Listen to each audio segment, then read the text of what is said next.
and welcome to Crisp ML. This is Parijat.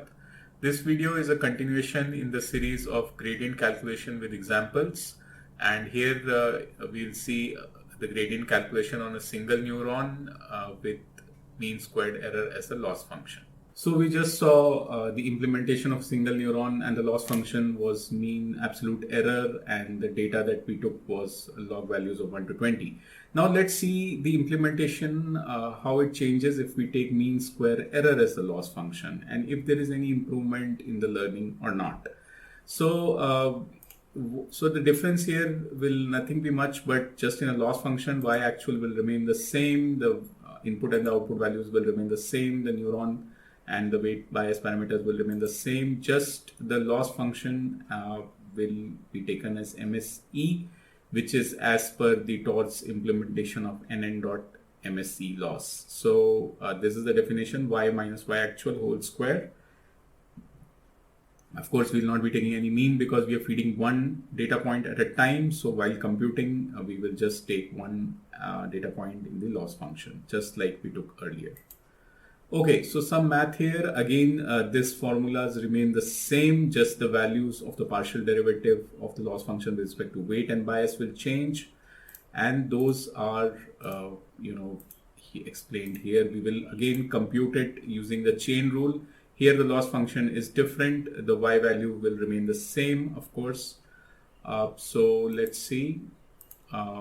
Your loss function is y minus y actual whole square. So your partial derivative of the loss function with respect to y will be nothing but 2 times the y minus y actual, because the derivative of x square is just 2x, and of course y actual is the term treated as constant here.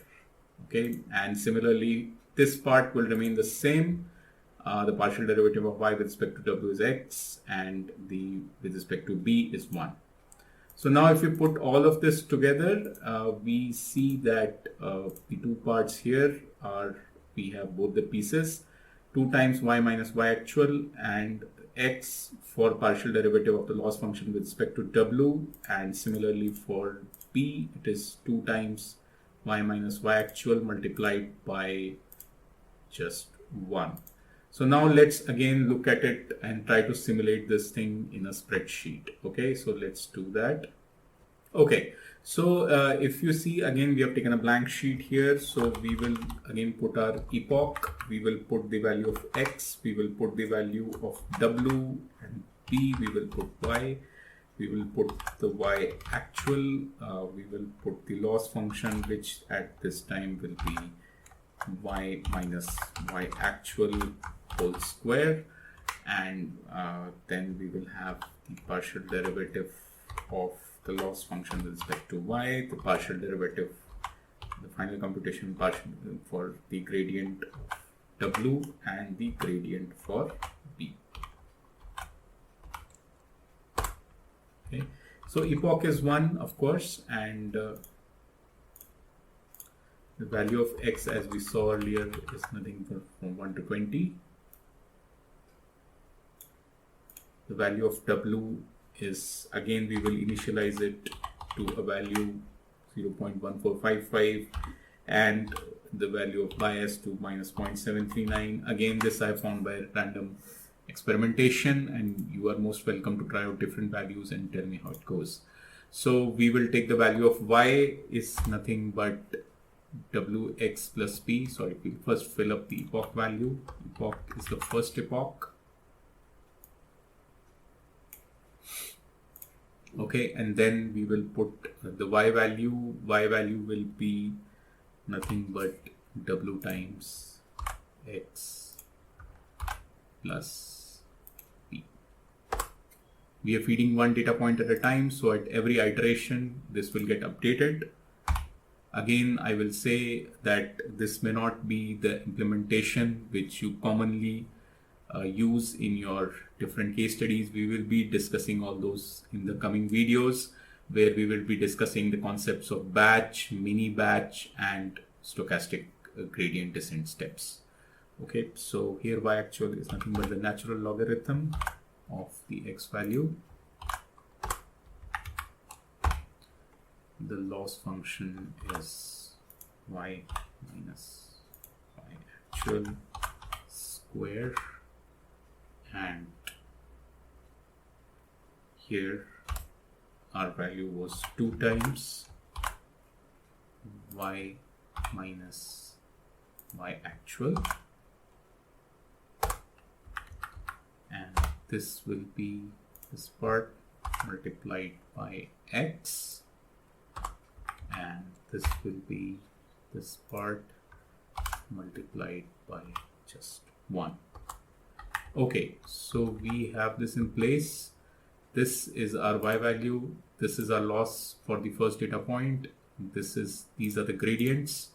Okay, now let's check that out for how we'll update w. So w will be nothing but the previous value minus the gradient times, oh again we forgot the learning rate. 1 second, we just put the learning rate. We will start with 0.01 as usual. So we'll update the value for weight, just nothing but w minus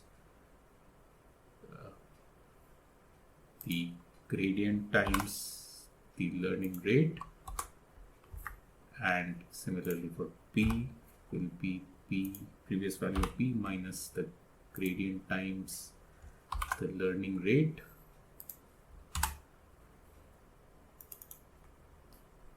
This is this, okay, and rest all our formulas. We will just drag them down, make this 0.01, okay, and we will have then some loss values. We will again drag them down and just these learning rate values, and we will have a certain value here. So what do we see? We see some values are coming out here. The total epoch loss, if you want to do that, is nothing but the sum of these values, which is very high. It is 68,750, but that's that. We will take it as the average value here, which again will be very high, 3,437.5. Okay, so in this case, we have again we'll here again alter the learning rate and see if it improves, and lo and behold, it has come down to 14. 14 is possibly one of the lowest losses. So the average loss is 0.7, which is I think a better improvement than the previous one. The average loss came to 12.67 in the second iteration. Second epoch, in the first epoch itself, we have got this thing, and let's look at the error function, error values, how it is behaving with the feeding of data points.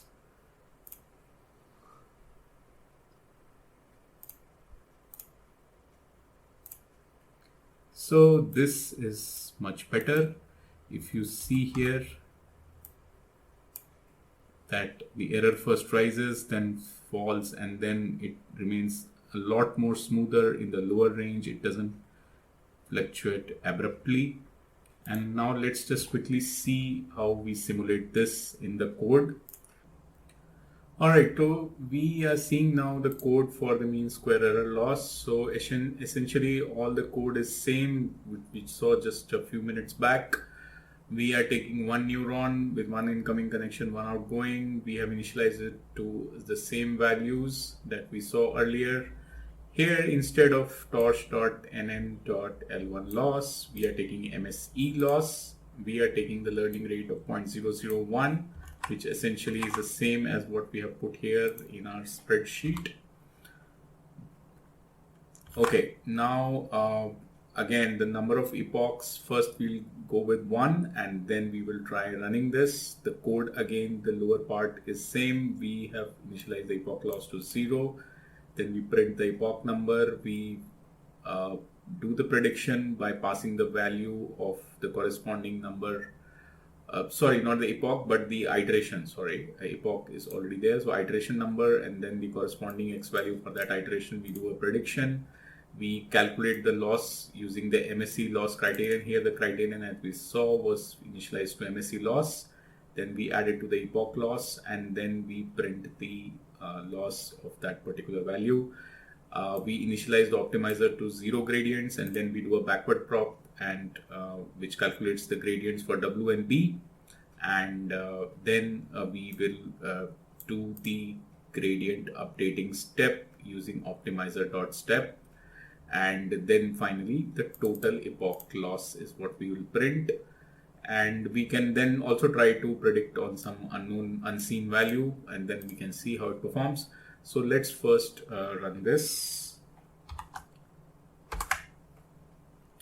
Right, so what do we see? We see that here, so we have printed I equal to 19, 0 to 19, so 20.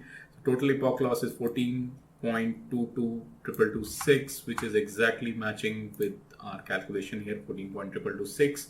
So essentially we have deciphered the MSE loss correctly, and here we have the average loss is lesser. Now let's quickly try to see what happens if we run it for 2 epochs. So let us quickly take it at 2,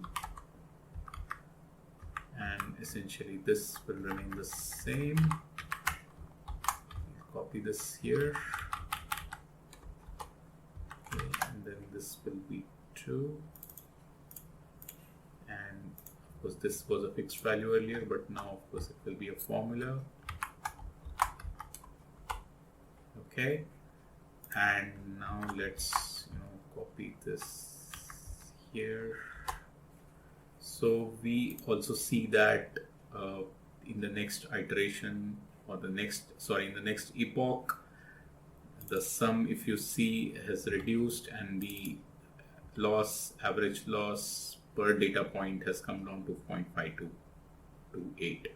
So which is actually an improvement of mean absolute over mean absolute error. So let's simulate this in the code as well and check it out. So just instead of number of epochs 1, we'll make it as 2, and then just run everything.